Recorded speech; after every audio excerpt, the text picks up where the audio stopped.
The Austrian former imperial capital, Vienna, is home to an almost unlistable array of historical places of interest. In this video I will look at 3 in particular that paint a picture of its former grandeur, obsession with death, horrifying nobility, and strange folkloric customs. The Kaisergruft, also known as the Imperial Crypt, is the final resting place of members of the storied and infamous Habsburg dynasty, one of the most powerful royal families in European history. Located beneath the Capuchin Church in Vienna, the Kaisergruft holds the remains of numerous emperors, empresses, and other royals of the Habsburg lineage, making it one of the most significant historical sites in Austria. The Habsburgs ruled vast territories including Austria, Hungary, Spain, parts of Italy, and even Mexico. They are remembered for their influential role in shaping European history, as well as their hideously incestuous series of marriage alliances that led to serious genetic abnormalities. The crypt was established in 1618 at the request of Empress Anna, the wife of Emperor Matthias, who desired a burial place for herself and her husband. Construction was completed in 1633, and it has since been expanded several times over the centuries to accommodate more members of the Habsburg family. Today, the crypt contains over 140 tombs, making it not only a royal burial site, but also a place of reflection on the dynasty's extensive history, from its heights of power to its eventual crashing decline at the end of the First World War. It is an eerie, yet strangely beautiful and serene place.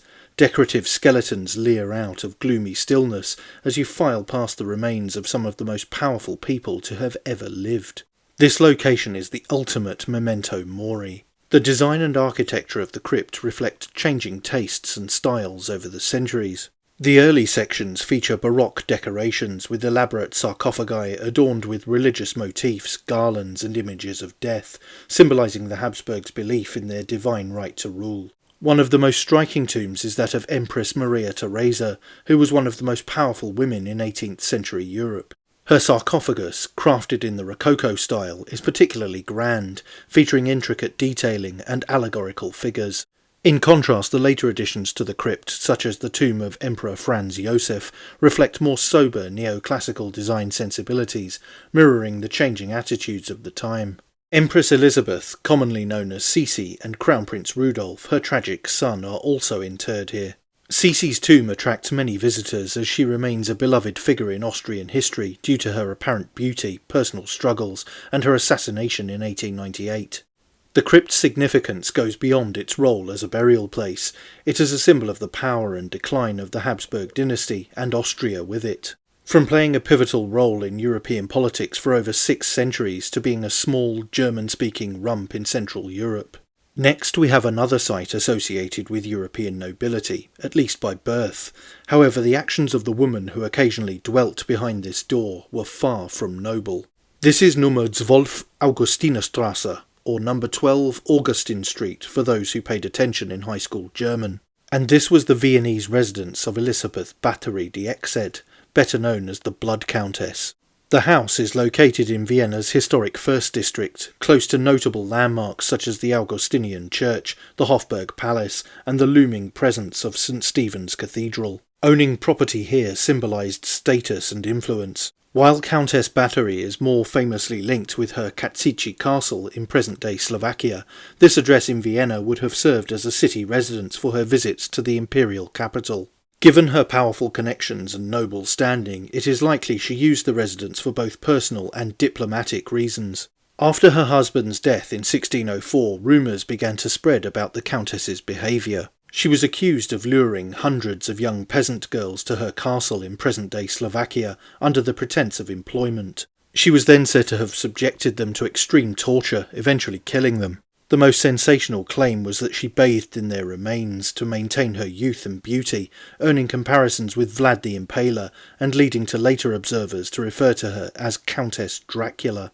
It's not known whether her reign of terror continued in this site in Vienna, but it is a disturbing location all the same with its imposing exterior. In 1610, King Matthias II of Hungary ordered an investigation into the rumours of Bathory's crimes. Her cousin, Georgi Torzo, led the inquiry, and testimonies were collected from witnesses, many of whom claimed to have seen or heard the brutal torture and deaths. Some witnesses even provided body counts, claiming the number of victims ranged from 80 to over 600. In 1611 she was arrested along with several of her servants who were accused of aiding her in her crimes.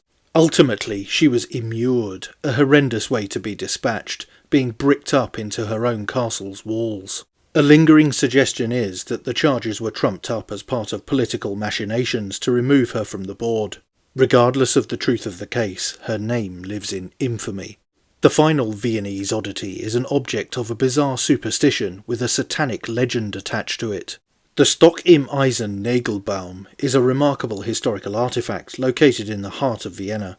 It is an ancient tree trunk referred to as a nail tree or Nagelbaum. It is embedded with hundreds of iron nails.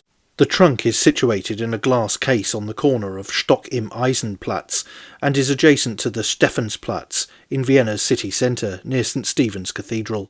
It represents a piece of medieval folklore and is one of Vienna's most unusual and enduring landmarks. The Stock im Eisen is believed to be the last remaining part of a large tree, likely a bark-covered spruce from a forest that once stood outside the city. The exact origin of the custom of hammering nails into the tree is unclear, but it dates back to the Middle Ages, around the 14th century. It became a tradition for blacksmiths and apprentices to drive a nail into the tree, possibly as a sign of good luck or to mark the end of their training. By the 16th century the stump had already garnered a reputation as a curious relic, and the tradition of nailing into it continued through the centuries. It also has to be noted that nails were expensive at this time, so to hammer one into the tree was not an insignificant act. Several legends surround the Stock im Eisen. One popular myth tells the story of a blacksmith's apprentice who, after stealing a tool, was cursed by the devil.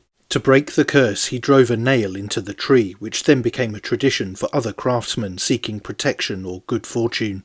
The belief in the tree's magical properties may have originated from pre-Christian customs, in which trees were often associated with spiritual and protective powers. While the exact reasons for this ritual remain unclear, it is widely thought to have been associated with good luck or to ward off evil. Now the tree stump has come to symbolise the ancient customs of trade and craftsmanship in Vienna. The nails themselves, driven into the tree by countless blacksmiths and apprentices over the centuries, are a visual representation of the city's long history of artisanal work. These stories and many more can be found in my book, Dark Secrets of Central Europe, A Tale of Three Cities, linked in the description.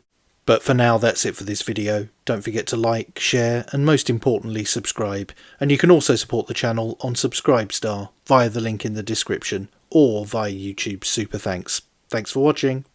Bye for now.